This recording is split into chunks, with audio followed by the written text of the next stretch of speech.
আপনারা দেখতে পাচ্ছেন আপনার মাঝে আমি একটা সিআরটিভি কাজ আনলাম ছবিগুলো দেখতে পাচ্ছেন আমাদের এখানে এটা করলাম র্যাক র্যাক পোকের মতন যাইতেছে দেখছেন এই পোকটা আসে কী কারণে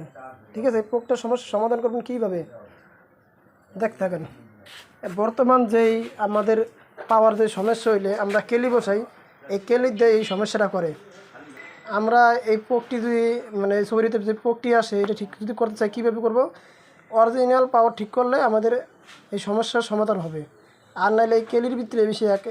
অনেকটা কেলি লাগাইলে কোনো পোকা আসে না এই মানে শরীরে আর বেশিরভাগে দেখছি এখন বর্তমানে এই কেলি লাগাইলে পোকা হয় আগে গেলাম কেলি লাগাইলে পোকাইতো না এখন পোকা হয় ঠিক আছে আর আমার দ্বারা আমার একটা এই সাজেশন কি দেখবেন অনেক কেলিতে পোকা আসে অনেক কেলিতে পোকা আসে না আমি এই জিনিসটা দেখছি অনেক ভালো কেলি আছে যেরকম আমি মার্কেটে 150 টাকা করে কেলি পাওয়া যায় আর এটি হলো যেরকম 100 টাকা নেয় 110 টাকা নেয় যে যেরকম নিয়ে পারে ঠিক আছে আর একটা কেলি আছে ভালো সেই কেলিটি লাগাইবেন এই কেলিতে আশা করি পোকা আসবো না দেখতে পারেন লাগাইয়া ঠিক আছে আমার ভিডিওটা এই পর্যন্তই যদি পোক ঠিক করতে চান অরিজিনাল পাওয়ার লাগাইলে আমার এই জিনিসটা বেটার আর পোক থাকবে না ভিডিওটা ভালো লাগলে অবশ্যই লাইক ও কমেন্ট শেয়ার করবেন সাবস্ক্রাইব করে এই চ্যানেলটির পাশে থাকবেন সবাইকে ভিডিও দেখার জন্য অসংখ্য ধন্যবাদ।